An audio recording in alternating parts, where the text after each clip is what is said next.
Untuk struktur kawalan pilihan, ia adalah salah satu langkah yang mempunyai 2 atau lebih set tindakan untuk dilaksanakan. Contoh macam awak nak buka, nak beli air dekat vending machine kan. Awak kena tekan pilih nak hot ke cold ke. Awak nak beli yang air tin ke air kotak ke yang ada dekat situ. Okey. Macam tu juga awak nak kalau awak pergi ATM, awak nak cucuk duit, nak beli cucuk duit ke, awak nak transfer duit ke. Okey.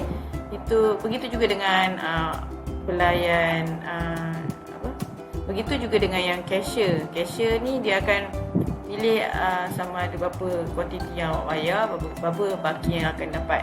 Okey. Itu adalah salah satu mesin yang awak boleh gunakan untuk struktur kawalan pilihan. Okey, kita pergi ke struktur kawalan ulangan pula. Struktur kawalan ulangan ni dia set tindakannya sentiasa berulang sehingga syaratnya dipenuhi. Syaratnya dipenuhi macam lampu isyarat lah.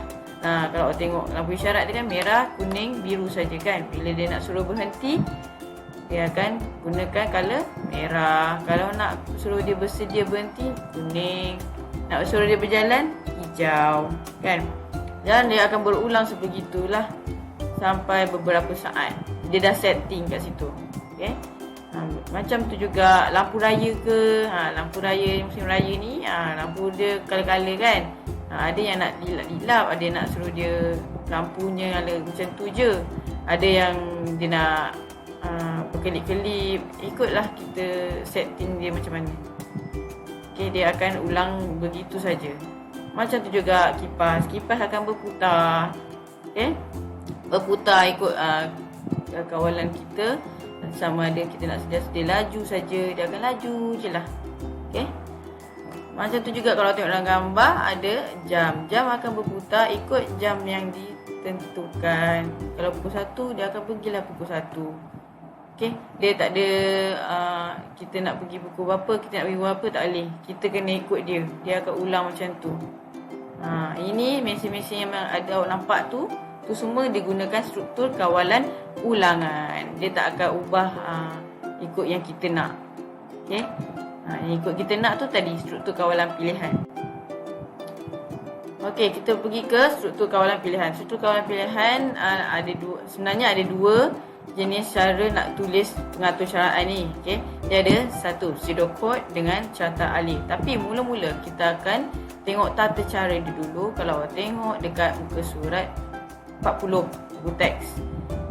Yang pertama, tata cara untuk buat pinjaman buku. Mula-mula awak akan masuk melalui pintu hadapan. Okey, masuk ikut pintu. Lepas masuk pintu, yang keduanya akan cari buku kan untuk pinjam. Okey, dah cari buku untuk pinjam, pergi ke kaunter pinjaman. Pergi kaunter pinjaman, awak akan serahkan buku dekat pustakawan bersama kad perpustakaan tu kan. Lepas tu dah semak tarikh pemulangan. Lepas semak tarikh pemulangan, awak akan keluar. Selepas dah tulis kat kad kan, bila nak kena hantar, okay, baru boleh keluar. Keluar tu dikira tamat. Okay. Kalau awak tengok dekat pseudocode, dia akan tulis dari mula. Okay. Cara nak tulis dia, langkah-langkah dia ada. Yang awak tengok tu mula. Mula mesti letak dulu atas. Mula atas sekali, yang bawah sekali mesti ada tamat. Itu macam arahan lah. Okay. Mula akan masuk ke dalam perpustakaan.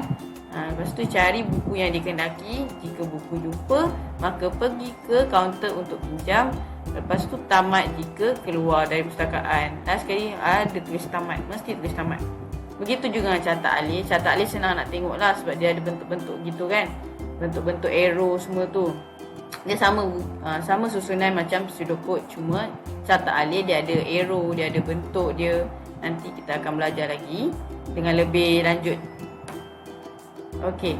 Awak tengok situ. Carta alih. Mula masuk perpustakaan, cari buku, jumpa buku.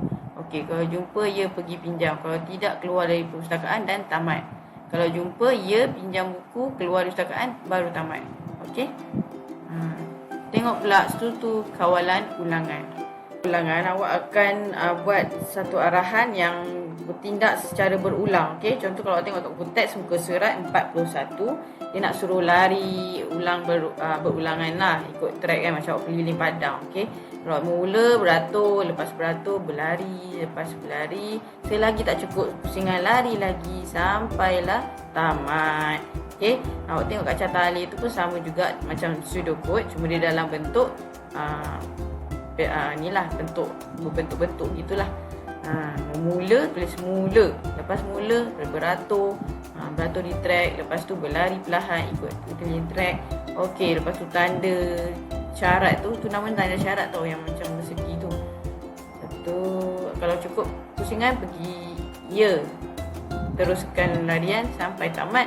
Kalau tak cukup pusingan tidak, terus tamat.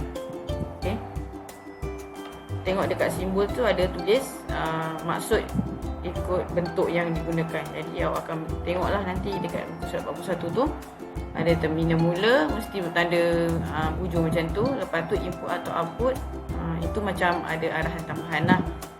Okey, selepas itu proses dia awak mesti bentuk segi 4. Lepas tu syarat tu macam tanya awak cukup syarat, cukup tak pusingan, cukup nak beli tak, dah beli ke belum, nak pinjam tak. Yang bila ada soalan gitu awak kena buat bentuk macam ni.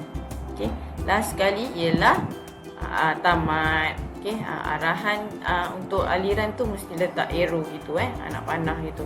Seterusnya, langkah seterusnya. Okey, itu saja.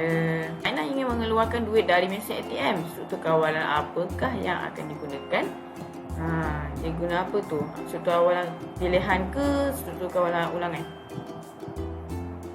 Okey, nanti kita akan sambung lagi lebih lanjutlah, lebih detail di pelajaran seterusnya. Okey, bye-bye.